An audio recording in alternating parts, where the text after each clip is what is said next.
So hello there, mysterious voice from far away. Who am I talking to today? Hello. It is I, your American friend, Melissa Drew. Okay, let's talk about Sherlock Holmes. Perfect, and then what I do is I do the introduction, so you don't need to cut in or anything now, but you are going to hear me butcher the opening paragraph to this article 3 times. Okay. And this is the one that got embarrassing, because I had to do this in front of a professional voice actor, and he was just hearing me down the phone, messing up like a single sentence, and you could hear him just going, this is why I get paid the big bucks, Karl, and you don't. There are a few characters from fiction more eminently recognisable than that of Sherlock Holmes.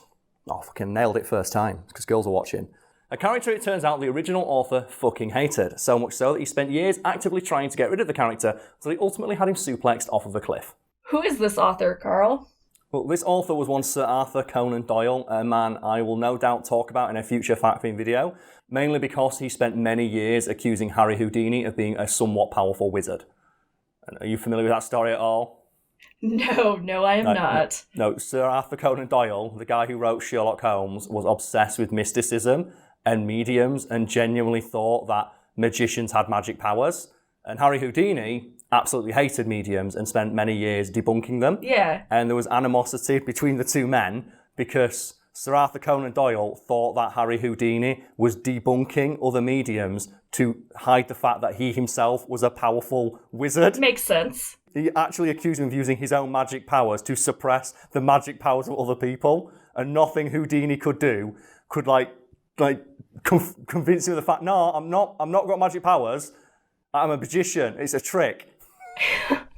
I feel like the more you say you don't have magic powers, though, the more likely you are to actually have magic powers. Yeah, and as well, like, loudly just declaring, I do not have magic powers, sounds like something someone with magic powers would do. Exactly. I love the idea, this, like, famed British author who's, like, really well-respected and known, like, spent a good chunk of his time just publicly and loudly accusing one of the most famous magicians of all time of just being a wizard. And that's very amusing to me. And I'm going to guess, Melissa, that you've seen some Sherlock Holmes-related media in the past? Yeah, I have. I did watch the TV series. Which one? The one with Lucy Liu. Oh, so not the Benedict the American Cumberbatch one. The American no, one. I've watched, yeah. Like, did you hear how that got made? 'Cause it, like, no, I didn't. It was like an American TV network. It was like, oh, can we license Sherlock from the BBC? And the BBC went, nah. And then they realised, wait, Sherlock Holmes is in the public domain, so fuck it, we'll just make our own Sherlock TV show. And that's it. Because there's nothing TV studios love more than the words in the public domain. And it's fantastic. So how is that show? Because I've heard good things, I suppose. It wasn't bad, and I do really like Lucy Liu a lot. She's super hot. Yes. This is known. I hate Sherlock Holmes as a character, though. He's too quirky. So, aside from the main character being fucking annoying, the show's pretty good. I think that's the problem with a lot of like shows inspired by Sherlock Holmes, like the most notable, like House. Get Sherlock Holmes, House, Doctor, and he's got his Watson, and I think there's even like a little 21B Baker Street joke somewhere in that show, or like Easter egg. And the character is so smart to the point where it just comes across as super fucking annoying. So if you know everything, fine, but stop acting like a dickhead about it. We get it. You're really smart, House. You're a good I didn't even know that show was based off that. Oh yeah, House, Holmes. That would make sense as to why I didn't like that show. Yeah, that's the kind of Easter egg that you hear about, and your only response is going to be a massive fucking sigh while you just rub the bridge of your nose of like, of fucking course it is. Yeah. Yeah, I just was not a big fan of Sherlock Holmes's character, and I'm pretty sure that Arthur Conan Doyle would agree with me there. Yeah, he ended up like just greatly disliking his most famous creation and tried for years to weasel out of writing any more Holmes stories, and toyed with the idea of killing the character off for years, and was only held back from doing this by, I shit you not, his own mother, who when he mentioned to her, I'm getting a bit sick of these Sherlock Holmes stories, I might kill him off in the next novel, his mum wrote him a letter saying don't. Oh, really? And that singular fact makes me just empathise with Arthur Conan Doyle so much, because I know there are a number of things I've done in my life that I was going to do right up until I just got that look of disappointment from my parents. For example, Fans of this channel may have, realised I swear a lot less in my videos than when we first started them. And that's because my mum watched one once and went, "Son, I like your videos. You don't need to swear as much though." And I was like, oh no. Just, it hits you right there. So, oh no, I don't want to disappoint my mum. I guess I better stop swearing. Aw, hi, Mum. good for you though. I hope you're enjoying these videos. I hope I'm swearing less and I'm making you proud. I'm probably not. She watches these on like a big TV in a front room and it really freaks me out. Does she have like viewing parties? She doesn't, and if she did, I'd die of embarrassment. But she's got a TV that's so massive, like it's almost life size. So I'm on a screen almost as big as I am in real life, but it's a little bit smaller, and it freaks me the fuck out because it's too HD. Oh gosh. So, yeah, I can imagine seeing myself that big. Like, when you take like a selfie of yourself on like a really good camera, and you're looking, oh God, no! Is that what I'm walking around looking like? Absolutely. When you look at yourself on an iPhone. Yeah, that's how I feel with my new iPhone. I like have to throw filters on there, otherwise it's just too much. So I don't need to know what I look like. So I don't need this. I don't need this. And my mum's like, no. "Oh, but son, look, you're on TV." And I go, "I'm on the. I don't care. It looks so bad. Why are you zooming in on it? I'm so red." And I'm getting red now. I know it. I apologize. I get so red. It's because I get animated, and also I drink a lot of coffee. We do have aircon in here, but it don't work. The air conditioning is like over the other side of the room. Bollocks. You got to get a better setup than that, man. No AC is rough. So, bring it back to Sherlock Holmes. Doyle did eventually kill him off, right? He did, yes. And I'm going to do the pop quiz now. Do you remember what the name of the short story in which Sherlock Holmes dies was called? So you said you studied this at school. Oh, no. Well, for people furiously typing it out, it was The Final Problem, which, you could read as allusion to. It's the final problem Sherlock Holmes must solve, but knowing that Doyle hated the character, you can also read it as the final problem for me, killing off this motherfucker right here. And sources from the time note that the reaction to the death of Sherlock Holmes was somewhat similar to online reactions you see today to shocking or just disappointing pieces of media. It was like the Game of Thrones finale of its day, with thousands of people complaining directly to both Arthur Conan Doyle and the magazine in which Sherlock Holmes was published, The Strand, in addition to cancelling their subscription to The Strand en masse to the tune of about 20,000 people, which became a day that the magazine would later just refer to as, I believe, the Dark Incident or something like that, which is just, that's not a good thing. That's hilarious, though, that people were in such an uproar. That they cancelled their subscription in like a really petty show of just, no, I don't agree with this. And it's similar to the reaction to the Game of Thrones finale. Did you watch Game of Thrones at all? Where were you on that? Yeah. No, I've finished it. I've seen the whole thing multiple times. And what was your reaction to the ending? Because this is one of the most divisive things ever. Severe disappointment. Man. I remember feeling actually upset in life over the ending of Game of Thrones. And you know what? I am like those people that canceled their magazine subscription. I canceled my HBO after that. Yeah. There was a deal over here. It's like you get 3 months of HBO. I didn't even bother watching the last episode. That's fair. On the day it aired, I watched it 3 weeks later because I noticed that the subscription deal I got was running out. And I watched it and went, yep. That was a thing. I will never watch this series ever again. And the way I've seen it summed up is, it's so bad. And I saw it summed up as I've never seen an ending so comprehensively just eradicate the piece of media it is bookending from the public consciousness to the point where it has absolutely no cultural relevance anymore. Nobody talks about Game of Thrones. I know. It's crazy because that was such a big part of it dominated public discussion. Every week it came out and then it's gone. And even fans of it don't talk about it anymore. It's crazy to think. And Sherlock Holmes was a similar thing where it was so major an incident that it was national fucking news. And I believe the New York Times ran an obituary for Sherlock Holmes. This fictional character is the death of the great detective. And Arthur Conan Doyle, for his part, didn't give the remotest hint of a shit that he killed Sherlock Holmes. And if you go look at his diary, the day that story was published, he simply wrote for that day, killed Holmes. How did he kill him off in the story? He gets into a fist fight with Moriarty over the Reichenbach Falls, and then Izuna drops him down to the depths, and they both die. Because spoilers, Sherlock Holmes came back, And that was after many years of Doyle having to deal with fans asking him if he was going to write more Sherlock Holmes stories every single day.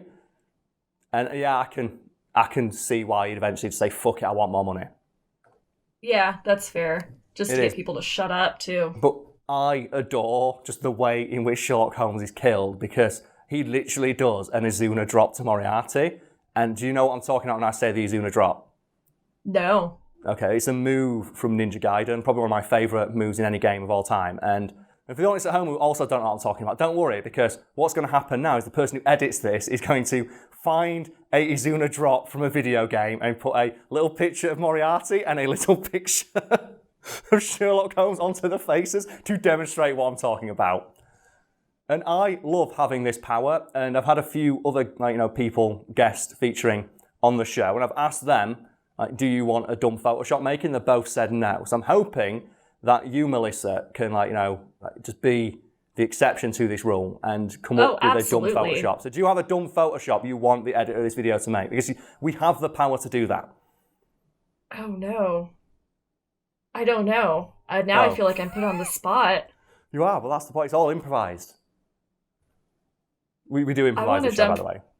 I want a dumb Photoshop of me. Okay, sure. Okay, so what do you want the Photoshop to be of? 'Cause you have this power. You've got the floor. It's yours. I want to be the author killing off Sherlock Holmes. Okay, do you want to be that character? Do you want to be Izuna dropping it? Yes. Okay, so now we've got the same clip where it's Melissa's face instead of Arthur Conan Doyle's. Yes. Enjoy. Thank you. Am I right in thinking that your dislike of Sherlock Holmes is based entirely on the fact that you just had to read his books in school? No, I think that I just don't like those kind of quirky characters in general. I usually have an issue with those types of characters in shows. I just feel like they're so try-hard from the authors. The Sheldon Cooper. Yeah. It's very, very try-hard. And it gets so overdone, and the characters just get way too into themselves. And I think Benedict Cumberbatch takes that to the extreme, because the whole point of that show is showcasing how quirky Sherlock Holmes is. But I do think, though, that the Robert Downey Jr. movies do Sherlock Holmes really well. Yeah, I liked them enough. The reason I like those, though, is there was loads of complaints when the films came out of, why is Sherlock Holmes using his mind to punch people?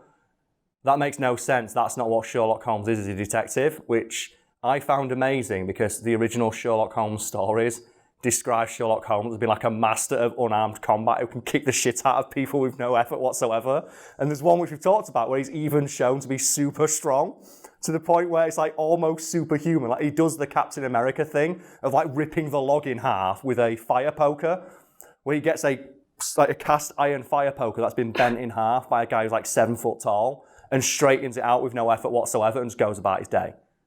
So what you're saying is they should have casted the Mountain to be him instead of. They could have done. Yeah. They could have done just that. Been super ripped. I don't think he's described as ripped. He's described as being skinny ripped. So he's not So Captain he's just America got super ripped. strength. Yeah, and it's never explained why, which I find even more amusing. Because obviously in most of the stories, Sherlock Holmes is described as either being an old man or a strung out drug addict who's not eaten in 3 days. Yeah. And the idea that he's that, but simultaneously strong enough to bend a cast iron poker back into shape with no physical exertion being showcased whatsoever, makes me think, man, that guy, they could do some cool shit with that character. But it's nah. So Arthur Conan Doyle used Sherlock Holmes to hustle. Yeah, that's the name of the video, so we should probably get into that. And it's noted that before Doyle made the decision to kill off Holmes, and then the later decision to bring him back to life because he was so sick of dealing with people just bothering him about it. One of the ways he tried to get Sherlock Holmes killed off was to simply just go to The Strand, the magazine publishing the stories, and just demand ever-increasing amounts of money for his work, thinking that if I quote a high enough figure, eventually they'll just stop asking for Sherlock Holmes stories. And then he noticed that no matter how high a figure he quoted, they always said yes. So what he did is he just started doubling his figure. He doubled his quote, and then he doubled it again, and then he doubled it again, and so forth and so on until he was the highest paid author in England at the time, writing for a character he didn't like just because he noticed that every time he asked for more money, they'd be like, fine, we'll pay it. That's crazy. It's also, though, a really good idea, and I respect Arthur Conan Doyle immensely for just pulling that hustle on the Strand. And it reminds me of a similar story that I don't think I've written about, but are you familiar with the Japanese actor, I think it's Sesue Hayakawa? I don't think so. What is he in? Okay, well, I'm mentioning him because, one, he was super fucking handsome, and he was like a silent film star. Picture him behind me. And two, he was like one of the earliest like Asian American actors. And the way he got his first acting gig was, he was like in a play for a joke or just like for fun. And someone caught his eye and went, "Oh, I want you to be in my film." I don't really want to be in a film, but I don't really want to be rude and say no. So what he did is he said, "Oh, I want to be given $5,000 in like 1920s money." Jesus. Thinking that quoting such an exorbitant figure would make the guy say no, so he could like turn him down, but not turn him down. And the guy, to his surprise, went, "Yeah, sure, fuck it, it's $5,000." And that kick-started like one of like the most lucrative careers in Hollywood, like in that era. And it culminated in him, I shit you not, buying a castle and a gold-plated car, which he drove around Hollywood. Good for him. Good for him. Like, what a fucking don! What a don! I hope we get to talk about it another day, but the image I want to leave people with today, though, in addition to a man driving around in a solid gold car, is that of Arthur Conan Doyle doing a very similar thing. So this is where you get to do all that lovely self-promoting that I know you really enjoy. I'm so fucking bad at talking about myself. I've noticed that a few times. Like, we've had Simon Whistler from Today I Found Out on, and Davin Hiskey, who like owns that website, and both of them said the same thing about I don't like talking about myself. I think that's just a universal fact of life about people who work online. And I was going to say, you've said the same thing. Yeah, I don't like talking about myself either. Like, contrary to what people might think. It's just like, there's whiskey in this, folks, don't worry. But we can use that as a jumping off platform, and you can tell people, like, who the hell are you? Because I'm guessing people are already wondering, like, who's this mysterious American lady in the videos all of a sudden? I'm the dabber, though. I've already been in one of your videos, sort of. Oh, yeah. Oh, yeah, you were, yeah. So, the person I'm talking to now, remotely via America, is my friend Melissa. She's all the way from America. And what is the way you describe your job to people? I moisten panties professionally. No, I don't know. I'm a naked weirdo on the internet. I had to throw it in there, I had to, yeah. So, and we might as well tell this story, because it's one that no one ever believes, and you can confirm it for me live on camera, that we got to know each other because you noticed that you got less weird fan mail than I do, correct? Pretty much, yeah.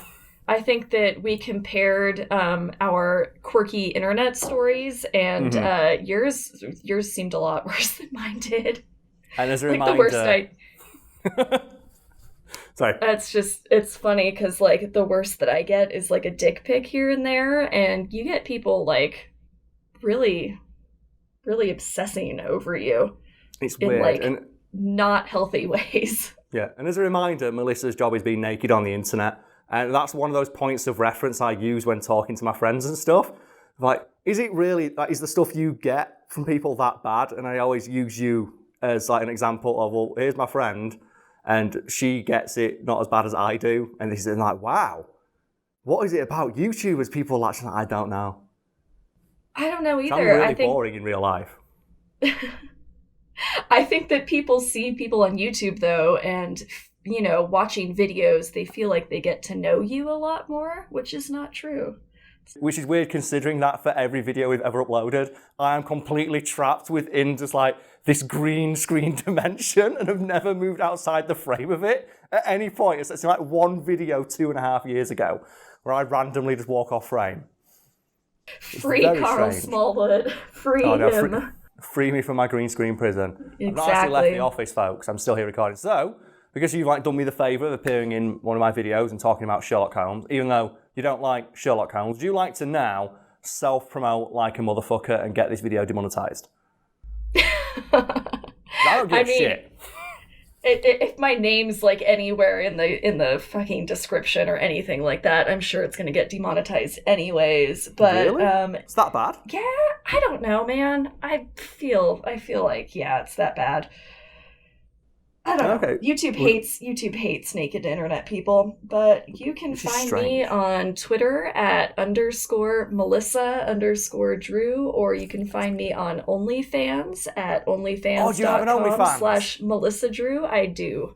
What is that? Because I hear it only from like the joking perspective, because people telling me to set one up and saying you should set one up, but the only thing you do is tell people to fuck off for $5. And I'm tempted, I'll be honest. I mean, you could. You totally could. Yeah. Is that a thing? Yeah. Let us know, folks. Would you want me to do that? Would you want me to record personalised fuck you messages in front of the green screen on OnlyFans for $5? Do you know what? I might do that. I think the answer's yes. If the response is positive enough, and we'll do it as like a charity thing, and I'll set it up for like a day or something, and we could do a few. Maybe I'll do that, and we can donate all the proceeds to like a charity or something. One for dogs, preferably. Yes. Or is that giving money to charities for dogs? I've just realised now I may have committed there to like an entire extra day's work I'm not going to get paid for. Oh, bollocks, no. But, I mean, you already tell people to fuck off on the daily, so, you might as well. Earn some money for some dogs. Exactly. Earn money for the doggos. Like, they need it more than like everyone else does. If you're going to pay someone $5 to tell you to fuck off, that money should probably be in a charity's pocket rather than yours. If that's the point you're getting to. But I am curious, though. Because you're in lockdown right now, correct? As we all are. How are you coping? Because like myself, you work from home. Yeah, like my schedule and day-to-day life hasn't changed whatsoever, but the fact that I'm being told that I have to stay indoors is like what's getting to me, because what if I suddenly had a really cool social life that I can't act on now?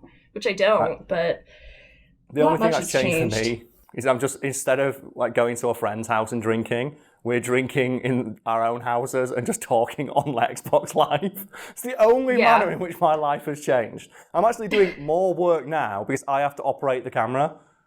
So I think you even noticed that, in early footage I recorded, I'm stood off to the left. Because I'm Bernie Sanders doing it. I'm just like off to the left of frame because I don't know how to stand in front of the camera. That's how bad at my own job I am. We have to have a big X on the floor that I stand on normally that I got rid of because the guy who cleans the office kept hoovering over it. And it's like, oh no, it starts to get dog-eared and I feel really bad that he's doing that. So I've ended up working more. And to close off, Melissa, would you like to self-promote again? Because I know how awkward it makes people when I ask them to do that. Yeah, you can go stare at my butt at onlyfans.com/Melissa Drew. I love that this is my job.